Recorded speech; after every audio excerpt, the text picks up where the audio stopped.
Hello, everybody, and just here, and welcome back to Takt of Destiny. Today we're going through episode 3, and I hope we will continue from episode 2 and not from episode 1, because either can happen, but I really hope that episode 1 was a flash forward and not that episode 2 was a flashback. Because going back to episode 1, when we didn't know absolutely anything about how anything in this show works, would kind of suck.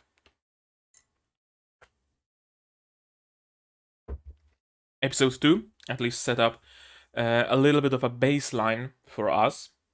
We can already kind of suspect what's the deal with their abilities, with their magic, with their world, and stuff like that. So I hope we continue from here, and that they themselves ask a question like, why the fuck did my arm disappear and turn into a dress? That's a question I want to know an answer to. And what's the deal with Musicarts? Are they all possessed humans? Are they all dead humans who are possessed? Or are they not really dead? Are there usual personalities, usual characters sealed deep within, just overshadowed by the music art? Or what's going on? I think that's my general question. What the fuck is going on in this show? Because I tried to describe it to a couple of people, and the best description I could give was a dude. No, sorry, a girl wears a dude's arm as a dress and fights music hating aliens with big ass swords and guns. And I don't fault them for being confused. Because it really is a confusing description of Takt of Destiny, but at the same time, I'd like to think it's pretty apt. Because, let's face it, that's what the show is all about. So, yeah, in the past episode, we just got a backstory to what happened. How Cosette, I think her name is Cosette, how she became a music art, how our main protagonist apparently lost an arm and got a magic arm instead. We got answers, but just as many questions, really. So I hope episode 3 will answer at least some of them. Despite what it says on the mug, I know it says Nescafe, it's not coffee, it's pu'er tea. It's just one of the bigger mugs I have in my household, so I use it for making tea. Okay, without further ado, let's gear up. Let's give you some subs, and we good? We recording? We're recording. So, we're good. We can start this episode 3 of Takt of Destiny again by subs, please. In 3, 2, 1, go.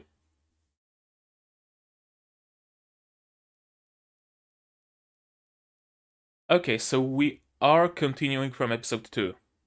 That's good.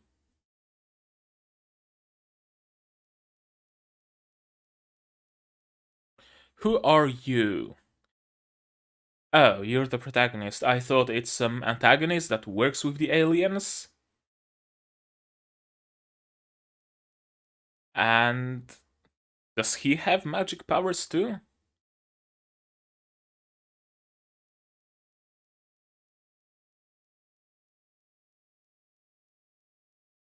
He really took it in stride.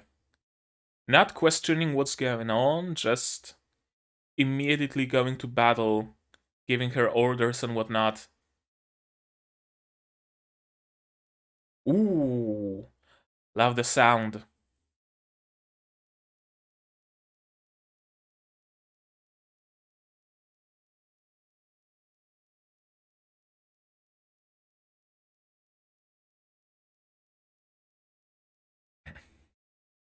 Okay, we're seeing this corruption thing on him again.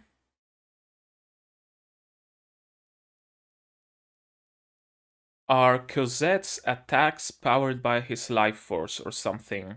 And that's why we heard the mention of life force in episode 1.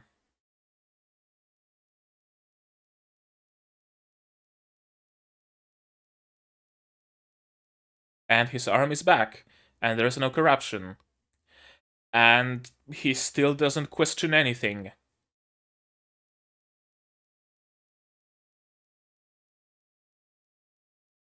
And he collapses as well.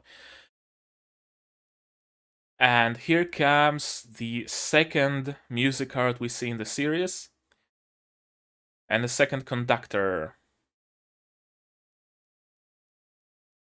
And she has a gun! I already like her. It's like a pump action, I think. And it doesn't seem like she henshined. Doesn't seem like she transformed. Oh. A tuning fork?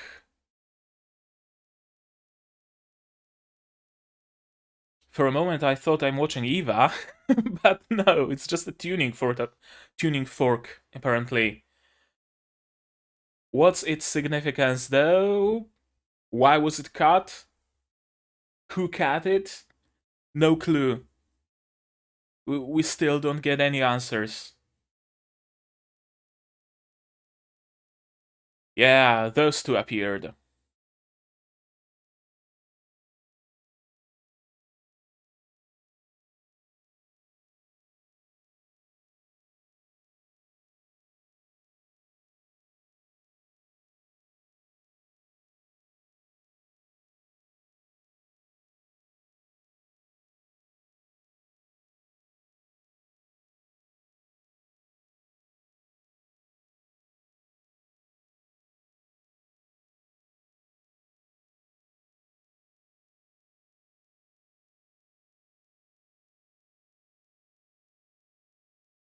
Hmm. I wonder if that redhead Musicart, is she permanently henshined? Or do you not need to be henshined to fight those aliens? And it also doesn't seem like her conductor's body part disappeared, so...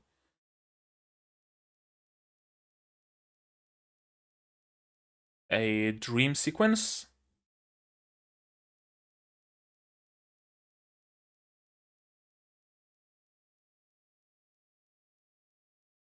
A dream sequence.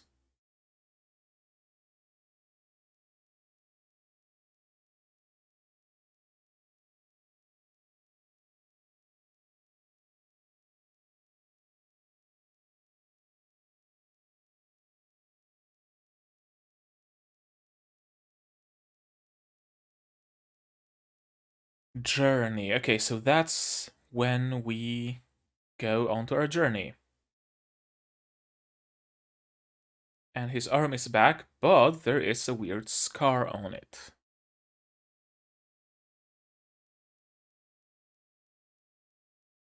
I'm guessing the more he uses his powers, the more this corruption grows? Or some mechanic of this kind? And Cosette is all different now. Okay, that's why she's being referred to as two names.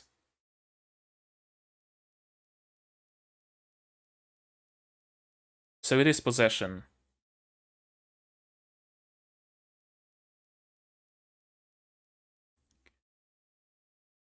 Or did destiny take the form of Cosette?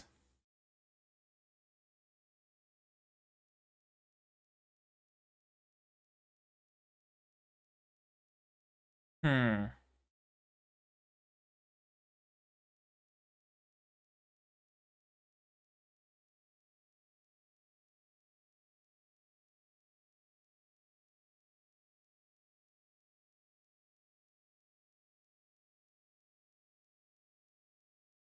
None of you is gonna question what happened.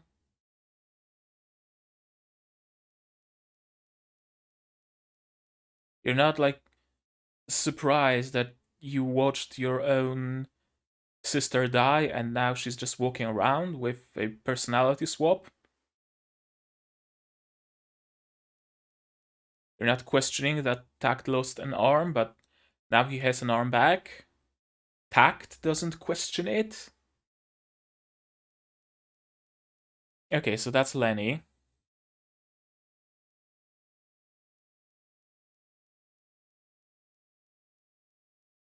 Please do and please explain things.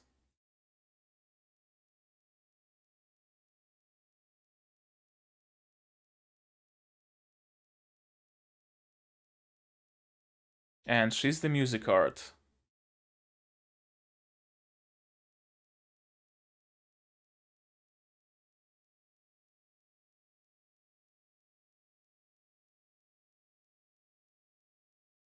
Explain. Explain. Explain.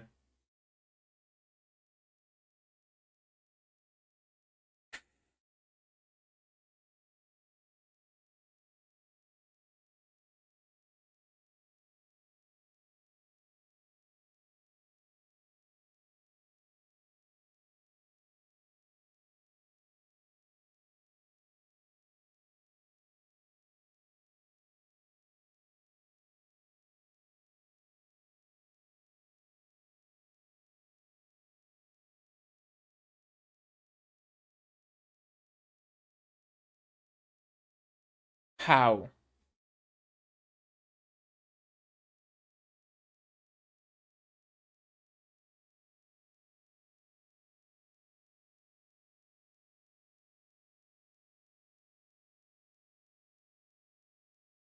Yeah, the blue meteorites that fell first.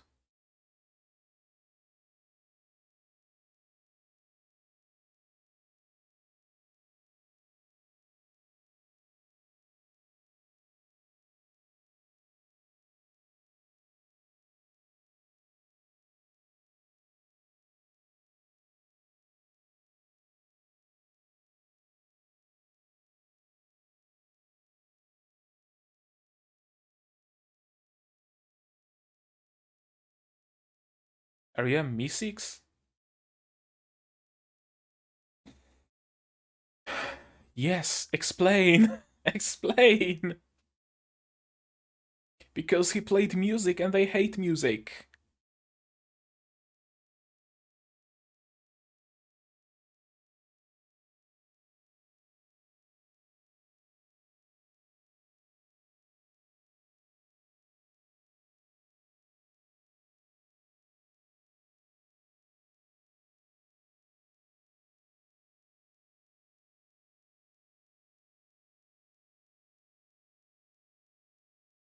So it's protagonist powers?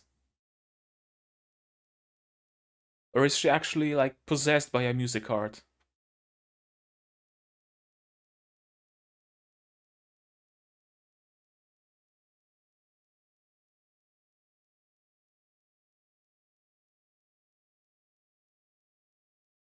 Yes.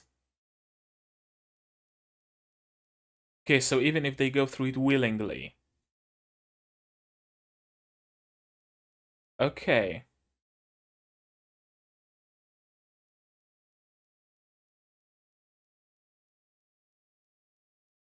Yeah. I mean, he's not incorrect.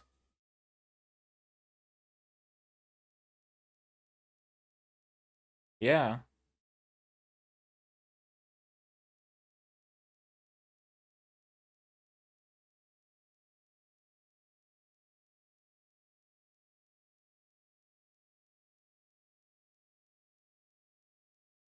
Armored mode?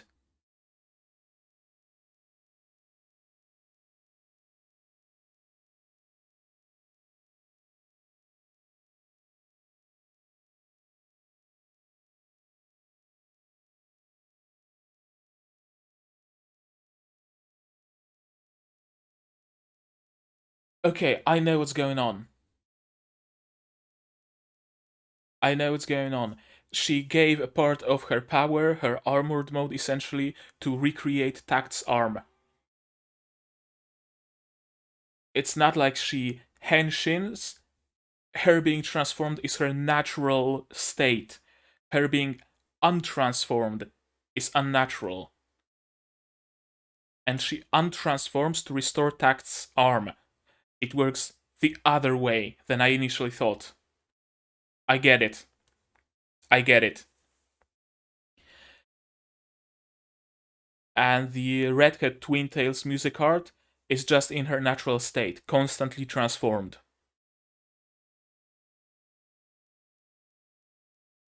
Okay, makes sense. Makes actually something makes sense in this anime for once.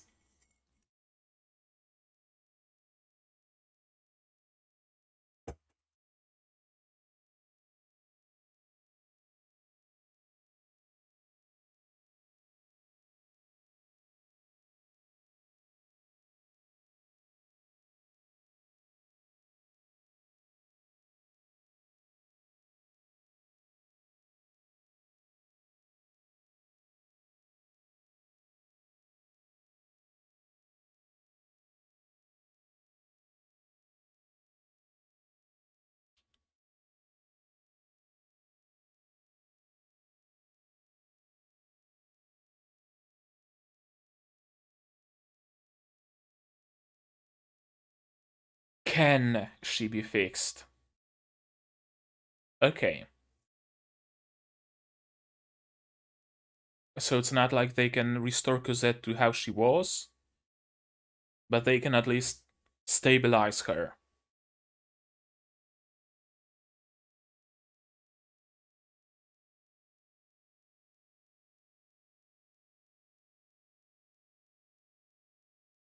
And that's gonna be the finale of this show, isn't it? Takt will get to decide whether he wants to give up his arm to restore stability to Cosette, and he will never be able to play piano again if he decides to give up his arm.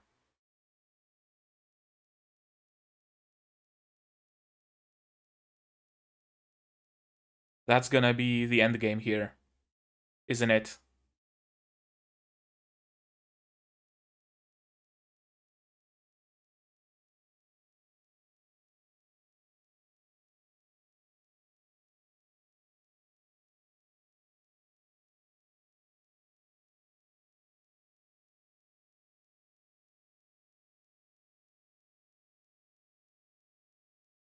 True.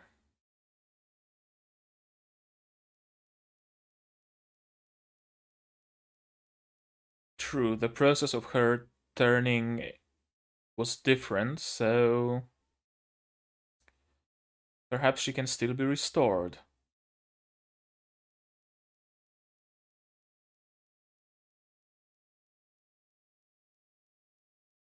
So she just transformed of her own, on her own.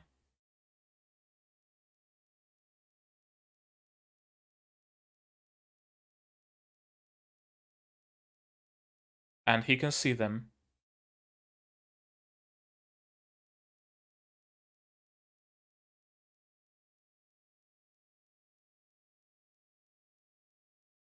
And that's how he has a connection with Destiny. That's how he's able to use part of her powers, essentially.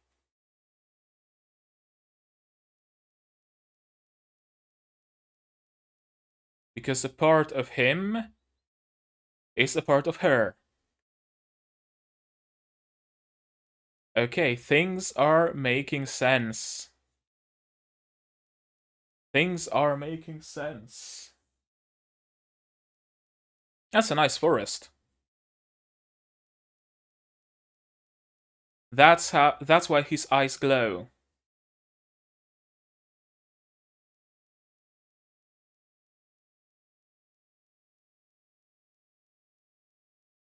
You clearly can't aim, just go melee.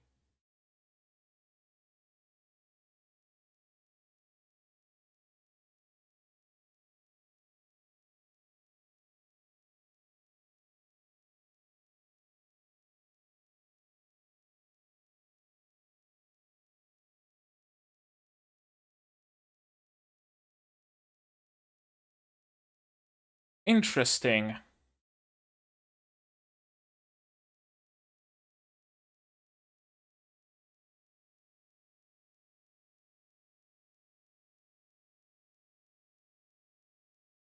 And he can direct her shots with this baton. But her using powers creates this corruption for him that spreads from his missing arm.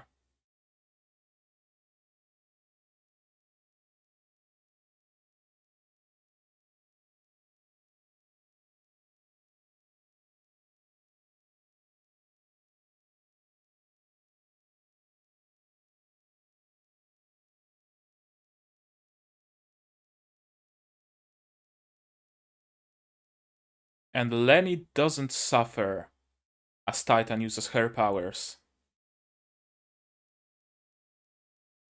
He's clearly not Daijobu.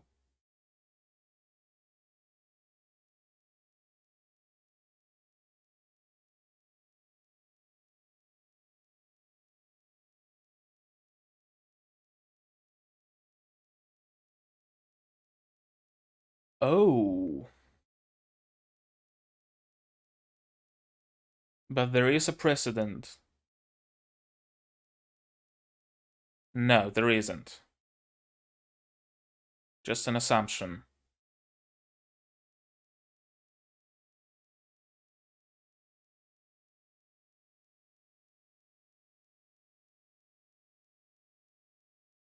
But sleep with your eyes open.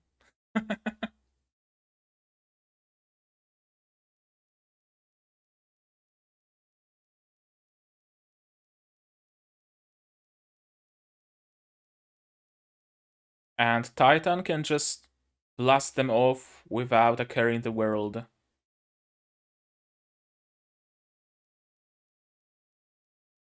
She doesn't seem to have any need for any sort of life force sucking. Oh, the D2 is running towards the house, isn't it? It is.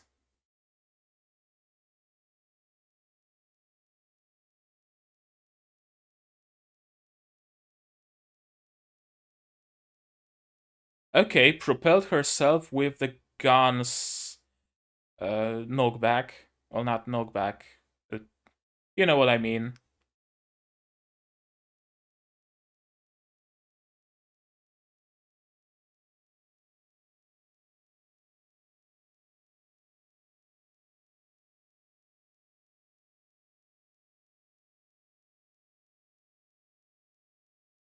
Limit your power output?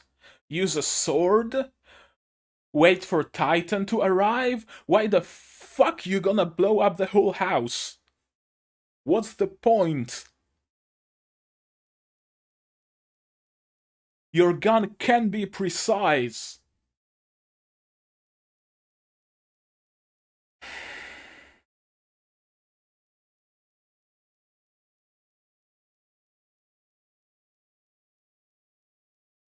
You only cared about the piano, that's right.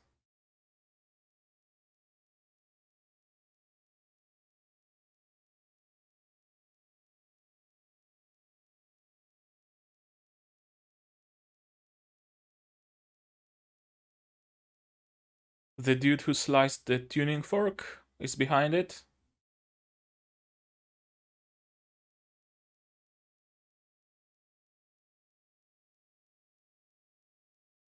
Explain.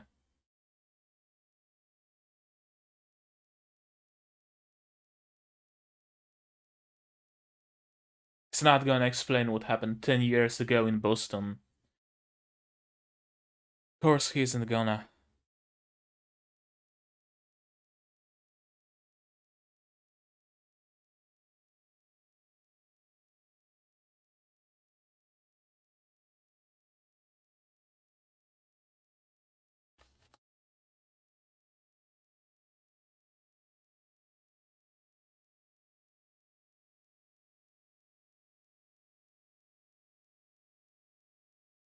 Playing piano, yeah. It's getting withdrawal symptoms.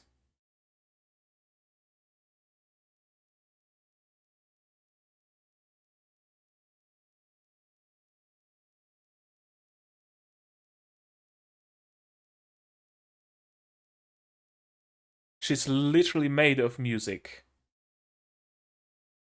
Yeah. Yeah, exactly.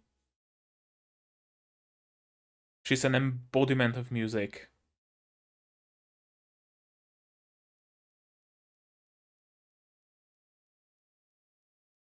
And she has a sweet tooth. And it really has been 26 minutes since I started recording. Damn! Damn, that was fast.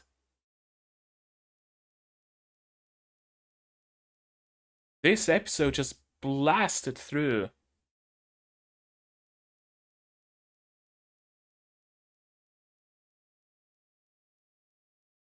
But we did learn a few things. We did actually learn a few things.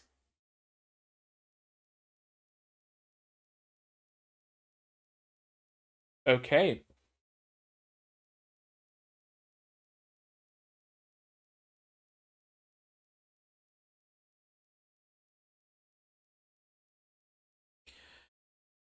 It seems like episode 3 was all I wanted it to be. I'm satisfied.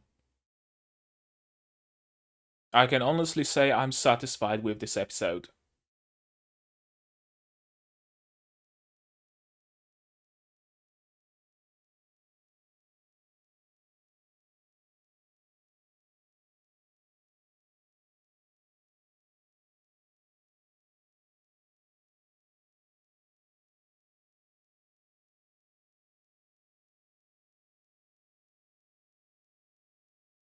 Preview? No, no preview.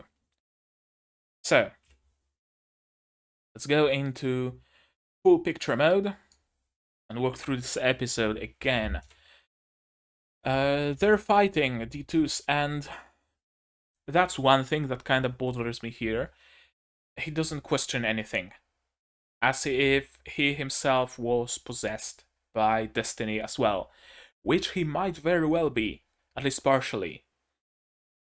Like, I know that if I gained superpowers after losing my arm, and so the things that are happening here, and so my childhood friend who I thought was dead, who died in my arms, blasting aliens with a gun while wearing a fate dress, I'd probably stop for a moment and ask what the fuck's going on.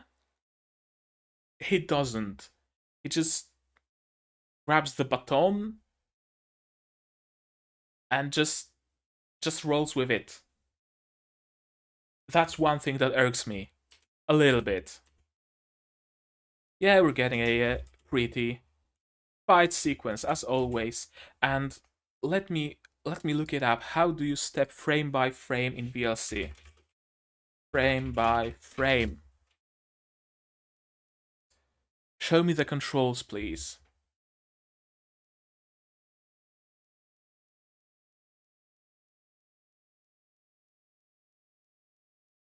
Tools, preferences, hotkeys.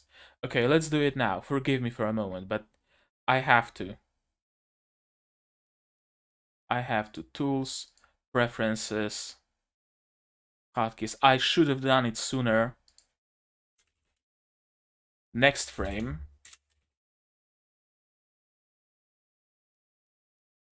Okay, so there is E for next frame. What's previous frame? I guess there's no previous frame. Okay, whatever. At least we can, yeah, we can frame by frame it. Yeah, it works. Cool. That's an interesting smear frame. There's no previous frame. I'm gonna pause for a moment and figure it out, okay?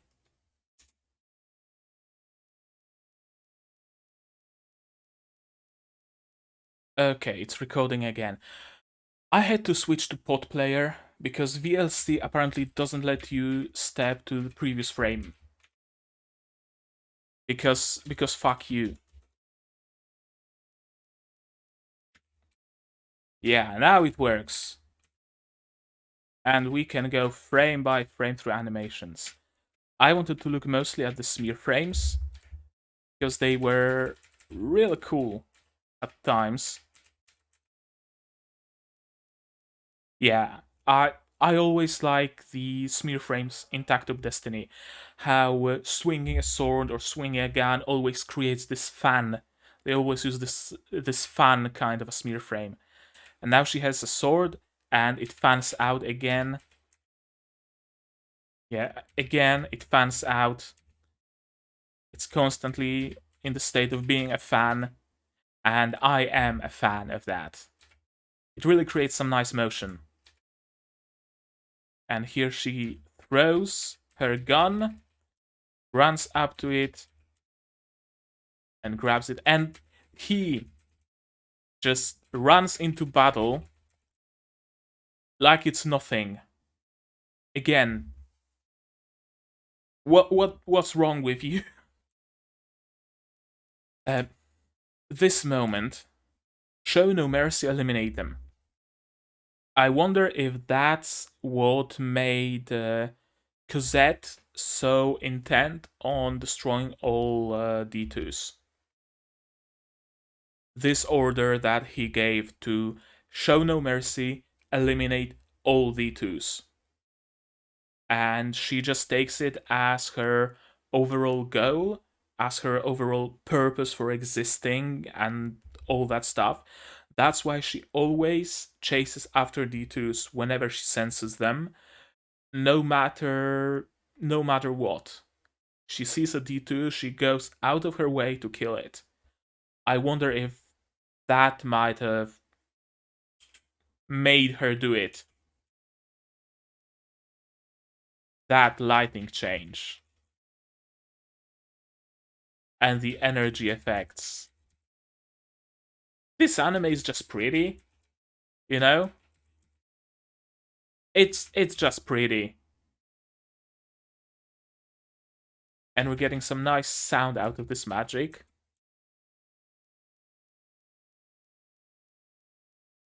A little bit back. Again. Well, not here, but this is also a cool sound. The electric, whirly kind of sound. It's not quite the sound of magic they have in Princess Principal or Yojo Senki, but it's still a cool effect. It's not just a boom. It's not just a fizz. It's not just a laser sound. It has an actual little bit of layering to it, a little bit of additional depth, and I always appreciate that in sound design. And she's done. And he gets his arm back. D2s arrive. And he collapses as well. Without a scar on his face. So that again calls into question the mechanics of this magic. Like, we suppose that his life force is being devoured by destiny, but as she collapses and he collapses, that whole corruption goes away. And why does she collapse if she feeds her powers of his life force? I can understand him collapsing after being drained, but her? We still don't know everything. There are still questions. And here we get the second Musicart in the series and her Conductor. And she just cartwheels into battle with a cocky grin and her tongue out, and I just noticed that her twin tails are asymmetrical. I think she has a ponytail and some top tail kind of deal. Can we get a shot of the top of her head? No, she has like one side tail and one ponytail, offset ponytail kind of deal. It's unique. I like it. Yeah, one is tied on the top, one is tied to the side and in the back. And she just jumps into action. Grabs that D2 by the mane, goes around, and blasts it in the face with a pump action shotgun. Yeah, as you do. And again, that's a nice effect. We go from nothing immediately to muzzle flash. Immediately to everything being lit up by a muzzle flash. And that little trail still persists even after she's completely turned away.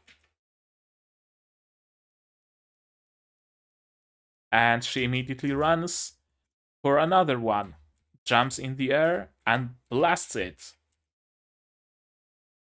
She uses the knockback of the shot to launch herself towards the other D2 and blasts that one as well. And his name, I forgot, but him, Lenny, I think it was. I think it's Lenny. And Lenny stands her and directs her. Go kill this one. Go kill that one. Wingardium Leviosa. Right? It's actually a cool system. Like, there are a few pieces of media, a few anime, a few manga that are basically like battling waifus. There's one, I forgot its name, but cans of juice and soda can transform into waifus and they get to fight. And it's aluminium cans versus steel cans. And their protagonists gets, I believe, mango juice can, and that transforms into a girl, and she fights others. But there are plenty of those. There are plenty of those. Sekirei Pure Engagement. That's another example of an anime in that genre. But usually the protagonists are kind of just on the sidelines. They don't really do anything. Their harem is fighting, their harem is battling, and the protagonist is just there for moral support and to gain more members for the harem. That's basically the extent of his role. Here we actually have the conductors conduct the Musicart, and I think that's actually a nice system. That's a nice system that gives the male counterpart of the duo some purpose, and it gives Takt purpose. Because if it was just Destiny, uh, not Chloe. I constantly wanna call her Chloe. Charlotte, not Charlotte. I'm gonna call her Destiny. That's easier. If she was able to completely fight by herself, there would be no reason for Takt to exist. Really, he'd just be a companion. But now Takt has a role, and it seems to be a fairly significant one, because while Destiny can fight on herself by herself, she's not accurate. She cannot limit her power, she cannot limit her shots, she just blasts her gun in the general direction of D2s, hoping that something gets hit, or just creates a huge fuck off explosion that kills every D2 in the vicinity. And the purpose of Takt, his role in this whole thing, will be to direct Destiny's powers precisely. Here's D2, snipe them. Here's the D2, snipe it. Here's another D2, snipe it. Use exactly this much power, right? I like it. I like that it gives our protagonist an actual role. And now we get this shadowy figure in purple platform shoes. So probably a woman, which kinda eliminates my suspicion of that one military dude, that sleazy looking blonde one, being an antagonist here. It seems no. It's an unspecified woman that seems to be our antagonist here. Give me the shot of her. Yeah, she's standing here, tall on the building. Now we see her shoes, and we hear the sound of the tuning fork. She turns around and cuts the tuning fork, silencing it. And the tuning fork explodes. That makes me think the D2s are attracted to that music fork somehow, and she uses those D2s for some purpose.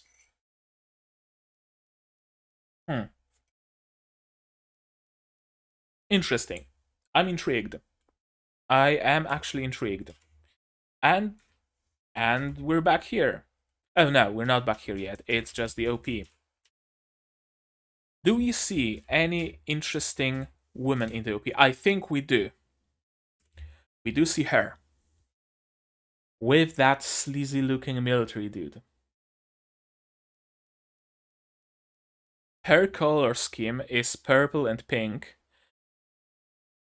I wouldn't be surprised if she wore heels, purple and pink heels.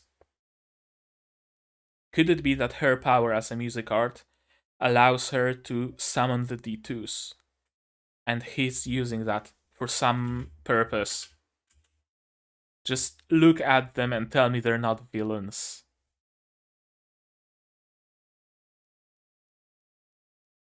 Yeah, because she's blue, so it's not her, and this dude is smiling, so of course, he's not the antagonist, right? Cosette! Her name is Cosette, I just remembered, yeah. And he has a dream about Cosette going away, because she actually did go away.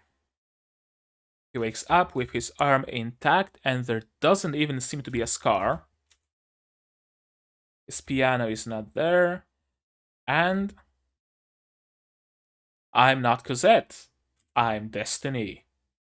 Because she was born of Symphony No 5 Destiny or something like that. Was it? I'm your Musicart, Maestro Takt. And you're the conductor who directs me. That's the relationship between Musicarts and conductors. Musicarts have immense power but little to no control over it. Their conductors can direct that power. And again, I like this system. And they're just taking everything in stride. Anna isn't at all worried about Takt's hand. She isn't at all worried about Cosette being dead not so long ago. She's just, oh, let's have a breakfast. Those dudes just showed up and offered to cook breakfast, and they carried your unconscious body here. Man, how nice of them to cook us breakfast.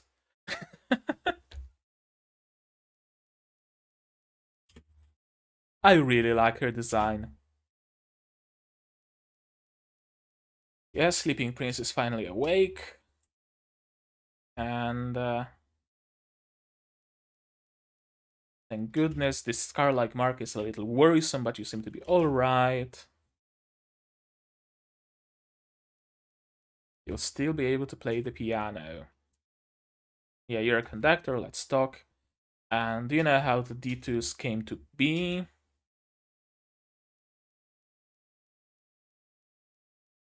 And yeah, the Musicarts are created out of exceptional people.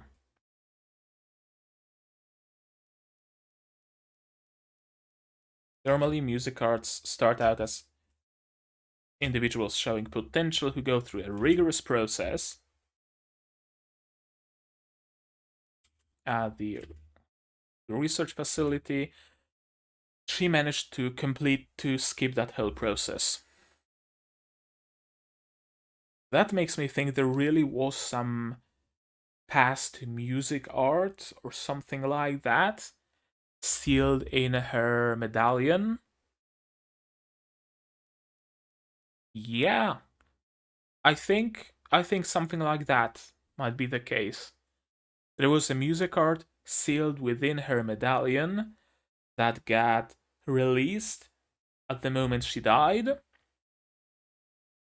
and it's not as much as she was turned into a Musicart, but rather she was possessed by an existing Musicart. That's why she was able to skip the entire process, because there was no need to create a new Musicart. That Musicart already existed. It just needed a body to possess.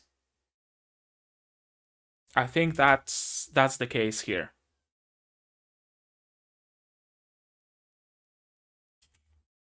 Yeah, she's probably the first case. You were reborn as a wonderful Musicart. And those who become Musicarts are completely different beings than who they used to be. That's an important bit of information. It's not like they lost their memories, they didn't have them to begin with. So that again tells me that it's some sort of a possession. They aren't being turned into Musicarts, those people, even those willing ones. Rather, they're being erased. Their bodies are being turned into empty shells, and those shells then get possessed by Musicarts.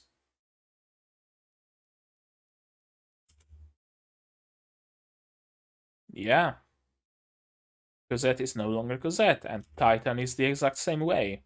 She used to be a normal girl with family and friends and likes and dislikes and everything like that, but she was turned into a Musicart. Question is, was she turned into a Musicart of her own free will? Probably, since it requires rigorous training, apparently. Yeah, Cosette no longer exists, there's only destiny. But if she didn't become a Musicart, she would have died. Exactly. So, here we have a not a moral dilemma, but I guess kinda. Would you rather a person you love die and just go through the stages of grief and finally get to terms with their death? Or would you rather their clone, for example, be replace them, or their body be used for brain transplant for another person, or something like that? Their body exists, they still look like themselves, but they aren't themselves. Which is better here? Nice. I like it. I like that bit. There's one more problem with her. Yeah. Destiny's out of her armored mode and currently is in somewhat of a sleep mode. I talked about this during the show, but I'm gonna reiterate what my suspicion is again. The natural state of a Musicart is the state Titan is in right now. She's fully henshined, she's fully in her armored mode, in her Musicart mode. That's a natural state. They contain the whole Musicart energy within them. They are a whole being that has all that power and is just enclosed within this shell of a body. In case of Cosette, she gives up part of her power to restore Takt's arm. Yeah, she gives up part of her power to restore Takt's arm. That's why she's in sleep mode right now. And when she goes into battle mode, into armored mode, Takt loses his arm because Cosette, or rather Destiny, takes it back so that she can be whole again, so that she can take her proper, actual, natural form. It's not like her untransformed state is the passive state, is the default state. No, it's the active state where she actively gives up part of her power, part of her energy to restore Takt's arm. When she stops doing that, Takt loses his arm and she reverts back to her default state, which is the fade dress and her weapons and all. I like that take. I was thinking it might be the case that for someone to become a Musicart, someone close to them has to give up a part of her body or a part of her life, of their life force or something like that, but apparently not. You don't. The conductor is usually just completely separate from the Musicart. There is no connection between them or anything like that besides the conductor being able to direct them. This situation we're in is actually unprecedented. And she didn't go through the proper process. And there is something wrong with her ability to control her energy output. And now we get double motivation to visit the Symphonica. Because even if Symphonica might not be able to restore Cosette, they might at least be able to fix Destiny enough for her to not die, to have control over her powers. And that, I think, leads to the end game of this series, as I mentioned, where Takt will have to make a decision. Will he give up his arm, his right arm, to restore, to either restore Cosette or at least stabilize Destiny? Or will he deal with her instability and the potential of her dying, but he will keep his arm? If he loses his arm, he helps Destiny, he potentially helps Cosette, but he will no longer be able to play on the piano. And we've established throughout the first two episodes that he fucking loves playing piano. It's his life. And we constantly emphasize that because he always sits on the right side of the car and constantly uses his right hand to emulate playing on the piano. It's there to embed within us how important his right arm is to him. I think that's what they're doing here. I actually think that's what they're doing here. I cracked the code. I think I did at least.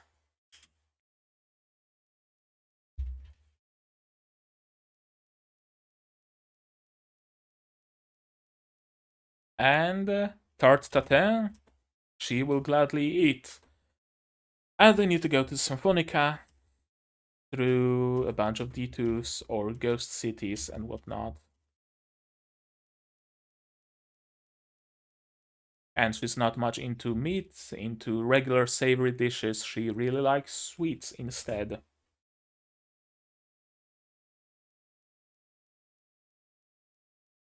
And they're gonna go with them through a little bit of the road.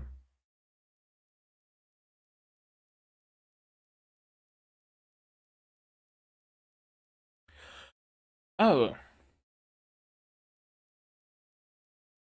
So that tells me there actually might be a bit of Cosette in Destiny. Because I think I missed it the first time I've watched it, but now I didn't. When we came back, Cosette wouldn't eat anything.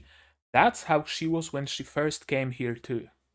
So when Cosette came here from France, I'm assuming, because she's from France, she wouldn't eat anything.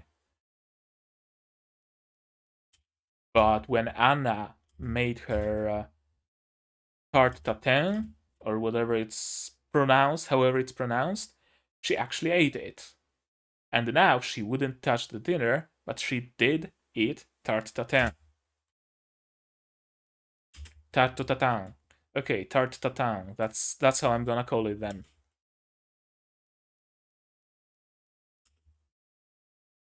Yeah.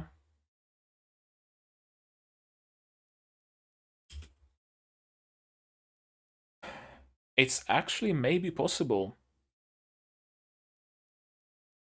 I guess we'll see. We'll have to watch the entire series. And correct, she didn't become a Musicart because she wanted to. She was forced to become a Musicart to survive. So perhaps Cosette is inside of this body as well, simply in a dormant state. And she was trying to protect you. And the arm goes poof. The arm goes poof, his eyes light up, just like Musicart's eyes light up when they're transformed. At least Destiny, because even though Titan is constantly in a transformed henshin state, her eyes don't glow. Yeah, and neither do Lenny's eyes. And she can sense the D2s. And when do we see it?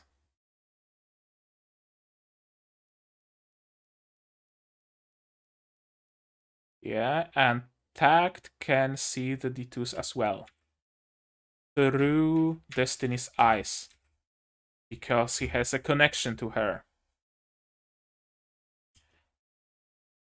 And he immediately rushes in.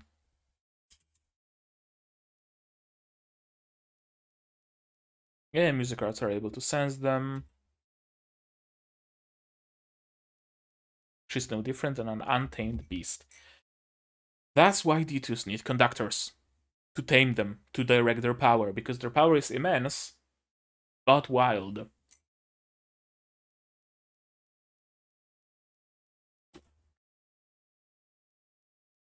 And Destiny fights them, but she can't aim for shit.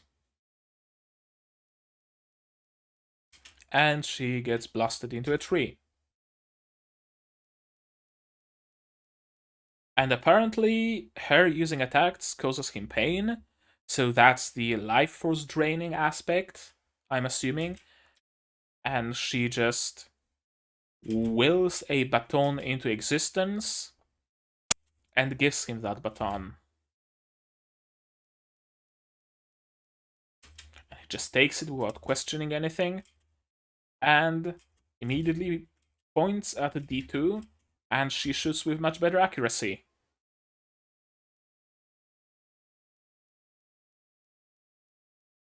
And she just blasts that D2 twice for good measure, and that causes the corruption on Takt to grow. 3 times. There's more of them. Thankfully, we get Titan. Yep. Titan and Lenny arrive. Their eyes don't glow. And Lenny's baton seems very plain, very normal. That tells me perhaps Titan didn't create that baton.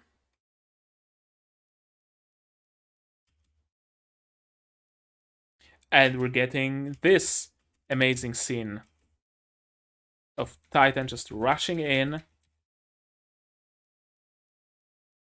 casually bending her arm like a noodle, blasting those D2s like it's no big deal.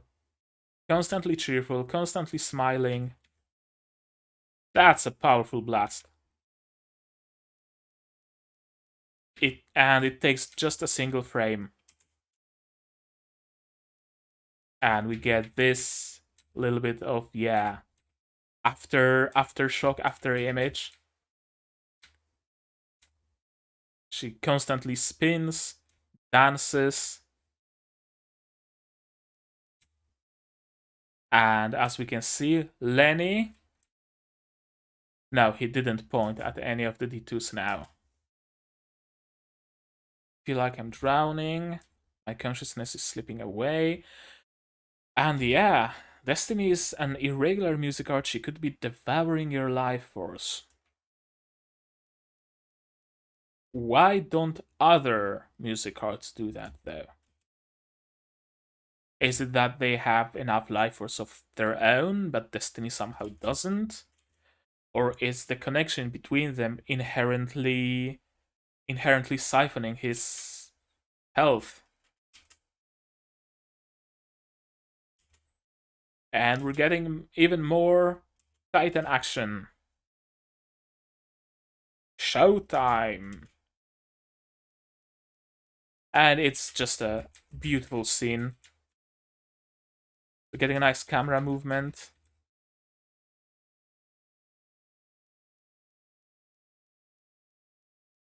And Titan just slaps him in the face with the barrel, constantly grinning, and blasts. Blasts its head to pieces. And it turns into white rock, and that white rock crumbles.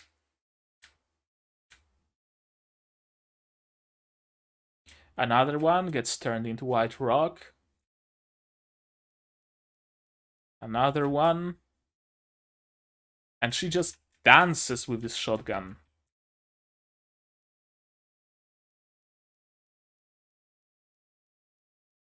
Shell flies out. I like the attention to detail with this shell.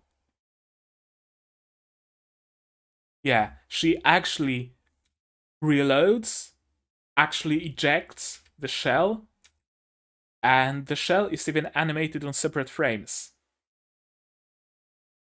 Frame of movement, frame of shell, frame of her movement, frame of shell movement, and background movement.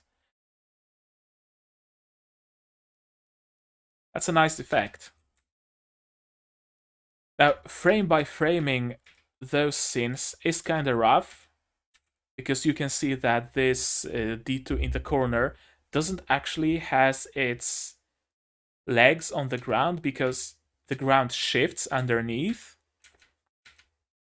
Yeah, you can actually see that they are both overlaid on top of this background. But when it's in action, you don't notice that. Because you focus on the explosions and you focus on Titan just having a blast, just having a good time killing those D2s. She reloads the shotgun again and jumps back into action. Spins mid-air because she's extra like that. Blasts the D2, lands, and reloads her shotgun in the most badass way you can reload a shotgun in.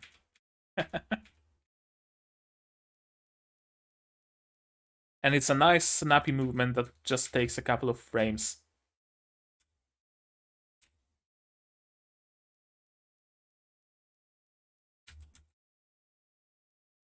And that last one, Destiny wants to blast them.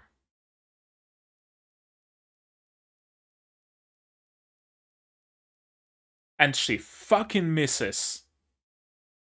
Of course she did.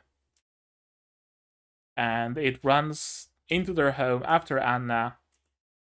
And Cosette just destroys the entire house. Because why wouldn't she? Why would she just destroy the D2 if she can blast the entire house? Takt doesn't care because his piano is no longer there, so there's nothing important in that house. Looks like my bad feeling was right. D2s are on the move again. I'm not completely certain yet. But this all seems planned. It does. If this is connected to everything else that happened.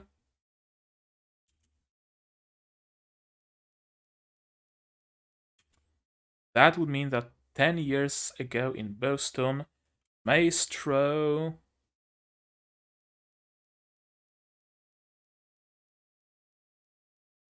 And we don't know what Maestro. And I just got some fatal memory error. Oh, I had synthetic Legion Rising opened in the background. I forgot to close it, and apparently it ran out of memory. Okay. Sure, that's fine. Sorry, Titan. We should get going too. And we don't get explained what Maestro did 10 years ago.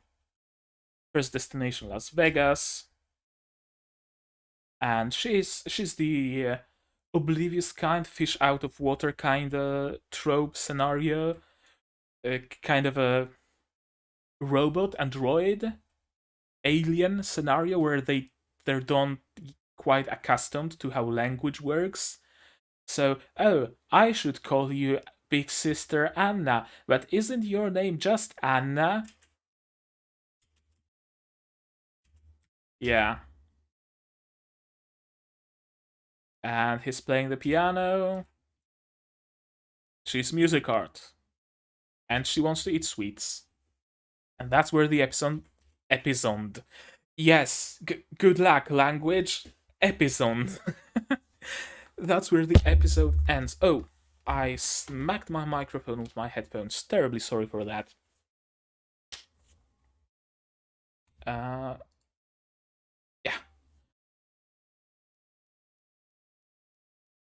That episode did answer some questions, actually. And I'm glad it did. It answered the question of how music arts are usually created, and we know that it's a willing process and that they have to actually go through some rigorous training and whatnot. We also know that it's not that humans are turned into music arts, but rather they're replaced by music arts who only happen to inhabit the humans' bodies. We also know why. We also know that Cosette or Destiny is in her dormant form because she most probably gives up part of her power to restore Takt's right arm. We also know that music arts have immense power but have trouble controlling it. That's why conductors exist, to direct their power, to control it for them. What else did we learn? That there might be a part of Cosette still left inside of Destiny, and that Destiny is draining Takt's life force. Which makes me think it's something they're gonna get better at with time, because episode 1 showed us that Destiny can blast much more, can attack many more D2s, can get rid of many more of them, and can attack much more before Takt suffers the consequences of it. Yeah.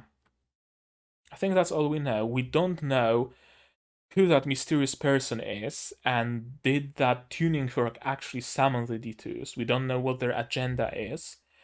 We have a suspicion who they might be, but we don't know for sure. We'll have to see the shoes of the music art of that sleazy military dude. We know that the Symphonica might be able to at least stabilize Destiny, if not restore Cosette. And we know that something happened 10 years ago in Boston, and that there have been cases of D2s appearing all around, and this case might somehow be connected. There's still plenty of mystery left. But we did get at least some answers. Some questions were created, but we did get some answers. So I'm glad. As I mentioned before, I am satisfied with this episode. It was what I was hoping for it to be. I really am satisfied, and I hope Sahet and Paladin episode 3 will also go this route and will also explain things, because Takt of Destiny did it well. First episode puts us immediately in medias res, shows us the battles, shows us the waifus, shows us everything we need to know, and makes us wonder what's going on. Episode 1 answers the question, episode 2 answers the question how it all began and sets up some more questions. Episode 3 answers those questions and establishes new questions. I like this scheme. I like how it works out. And I will be waiting for episode 4 because I need to know the answers to more of those questions. And I just want to look at pretty fights, honestly. So, I think that's gonna be it from me for today. I've already been rambling for over an hour. And that means it's time for you guys to like this video if you liked it, dislike it if you disliked it, but tell me why so I can improve. Comment down below what you thought of this episode. Do you think it's gonna be turned into a gacha? Because the mention of a dormant form, the sleeping form, and the armored form do make me think of a gacha. It really does make me think of a gacha, and all those waifus as well. It's gonna be a gacha game. There's no way in hell it's not gonna be. But tell me down below what you thought of this episode. What you thought of my ideas as to why Cosette might be in her dormant form. Who might be the villain of this show, and all other things I mentioned. Support me on Patreon. If you really like what I'm doing, you can give me just like $1 a month and you'll get access to a Discord server that's empty right now. I'm the only inhabitant of it. Subscribe if you want to be notified of my future reactions and other videos. And as always, guys, do all the good stuff. And I'm gonna see you in the next one. Cheers.